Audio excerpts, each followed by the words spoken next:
Tiens, Souma, aujourd'hui, je vous présente la page location automobile du site françaismonténégro.com. Si vous avez besoin de réserver des véhicules tout simplement pour des vacances ou bien pour explorer la région pour de l'expat ou autre, ou pour l'investissement, bien souvent vous avez besoin d'une voiture, voilà, je vous présente un prestataire de confiance dans cette vidéo. Voilà, je vous laisse sur ces images de la baie de Kotor comme d'habitude. Ici, 15 degrés à 15 heures en hiver. A plus.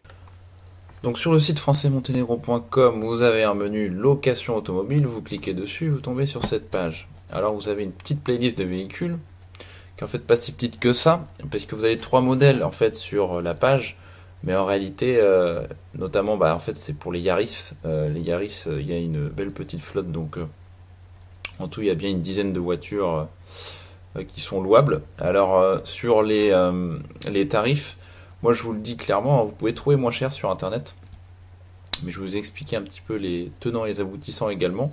Mais vous pouvez trouver moins cher sur internet pour les prix à la journée. Alors là c'est les prix saison. En basse saison, les prix sont inférieurs. Donc c'est pour ça que quand vous voulez louer un véhicule, si par exemple vous voulez la Passat en break en 4 roues motrices, vous faites louer ce véhicule, vous mettez votre nom dans le formulaire, l'email, le modèle du véhicule souhaité, les dates souhaitées, et puis dans le message vous mettez où c'est, enfin est-ce que vous voulez aller donc seulement au Monténégro avec le véhicule, ou est-ce que vous voulez aussi visiter donc la Croatie, l'Albanie, la Serbie, la Bosnie-Herzégovine. Et donc en fonction de tous ces paramètres là, la voiture est équipée. Elle peut être équipée différemment en fonction de la saison quand vous y allez, puisque vous savez, on est dans les Balkans, il y a des montagnes, donc il peut y avoir des endroits à traverser, notamment des petits villages ou des petits coins enneigés, etc. Donc vous vous dites quelle est l'utilisation du véhicule, le territoire est un peu avec les dates, on va savoir à peu près par où vous avez passé si vous devez aller par exemple visiter Mostar. Donc ça nous donne des infos.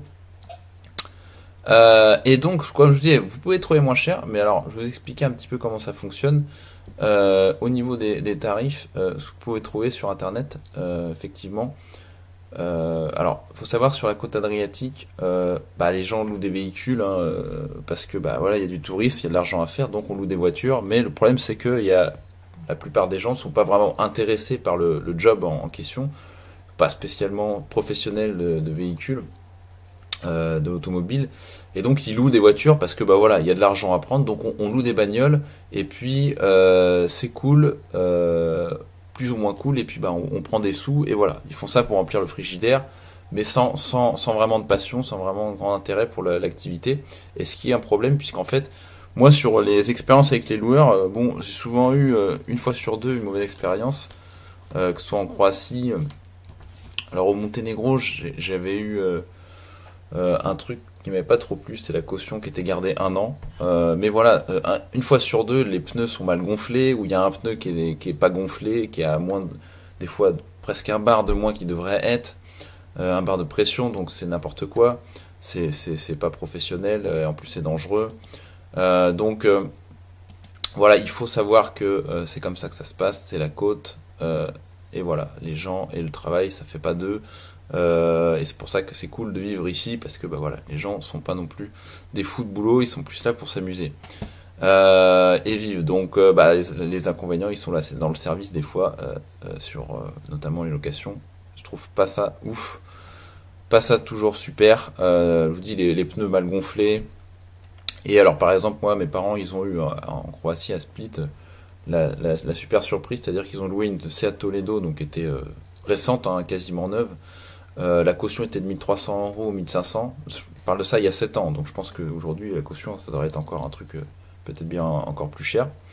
Et ce qui s'est passé, c'est qu'il y a de la grêle qui est tombée, mais littéralement des balles de tennis. Donc ça a ruiné la carrosserie de la voiture. Et puis la voiture était bien stationnée, il n'y avait pas de souci. Mes parents l'ont utilisée convenablement et tout était nickel. Mais sauf qu'elle a été garée et puis il y a eu de la grêle. C'était pas de la faute de mes parents, c'était pas de la faute du loueur. En tout cas, c'est mes parents qui ont perdu la caution. Et puis ma mère pensait qu'avec l'assurance de la carte bancaire, etc., ça prenait en charge ça. Puis en fait, bref, tout un merdier, ils ont perdu ça. Et donc les cautions, le problème c'est qu'elles peuvent être élevées, même parfois pour des Clio, on se retrouve avec des cautions à 900 € parfois même plus de 1000 euros. Donc c'est un problème. Puisque les mecs, des fois, ce que j'aime pas, c'est que voilà, ils vont chercher la petite bête donc sur la voiture, ils vont regarder, ils vont prendre une lampe torche, ils vont aller regarder en dessous le bas de caisse, voir s'il y a eu, je sais pas, un impact d'un gravier, etc. Bah là j'ai eu un impact, du coup je te prends ta caution, donc je t'ai pris 600 ou 500 euros, je sais pas, la semaine pour louer la voiture, ou je sais pas, 200 euros. Ah ouais, mais du coup je te prends la caution de 600 balles. Parce que bah voilà, tu vois, il y a un impact là, donc c'était pas fait, blablabla. Alors que particulièrement en dessous du bas de caisse, ça a pas d'impact majeur visuel. Et puis bah les mecs sont contents, ils prennent la caution et voilà. Donc ça c'est une mauvaise expérience que j'ai connue. Enfin que d'autres ont connu. Hein. Il y a juste à taper sur internet review des loueurs et puis vous allez voir que il y a des gens qui sont pas contents. Et ils ont raison. Alors des fois les gens ramènent les voitures ruinées, hein, j'ai rien à dire là-dessus, moi je le sais. Hein, justement Sir Diane qui propose ces voitures-là à Tivat, bon bah clairement il m'a dit il y a des gens, ils prennent les voitures, ils sont bourrés, ils font dans un mur avec, ils sont tellement défoncés, des fois les gens ils pictonnent tellement, bah est-ce que leur vie est parfois à l'année pas terrible, donc ils se lâchent pendant 2 semaines. Et puis, ils savent même plus où elle est la bagnole, quoi. Quand faut la rendre le jour même, ils savent même plus où elle est. Mais c'est des trucs de fou. Hein. Ça, c'est des trucs qui arrivent. Donc, autant des fois, les loueurs, ils ont des mauvais clients, puis autant des fois, c'est les loueurs qui sont mauvais. Donc là, on voit la flotte de Yaris. Donc, il y a des Yaris qui sont d'années, voilà, qui ont 6-7 ans, d'autres qui ont 2-3 ans. Ça dépend. Mais bref, voilà, donc c'est ce que j'aime bien avec Sir Diane, c'est que donc déjà les cautions sont vachement raisonnables, hein, c'est entre 100 et 200 euros. Alors pour Range Rover c'est un peu supérieur forcément vu la valeur du véhicule, mais c'est bien en dessous, 50-70% moins cher en termes de caution que les autres. Même si je vous dis à la journée on peut être plus cher que certains loueurs, mais au niveau de la caution d'abord c'est moins cher et surtout Sir Diane c'est un professionnel, hein, c'est un carrossier. Donc ce qui fait que par exemple si vous avez un impact sur le véhicule, avec, je sais pas, vous avez garé le véhicule quelque part, puis vous allez à la plage, puis il y a des gens qui passent en voiture, il y a un peu de gravier sur la route, hop, pas de bol, il y a un gravier qui vole sur le pare-choc à l'avant, ça fait un petit impact, bon. En général il va même pas vous prendre la caution, parce que il est carrossier, donc il peut le refaire lui-même, donc il est assez flex là-dessus, c'est lui qui fait l'entretien des véhicules, et il va pas sous-traiter ça à je sais pas qui, etc. Donc du coup au niveau de ça, il est très très compétent, et il va pas venir vous chercher la petite bête en fait.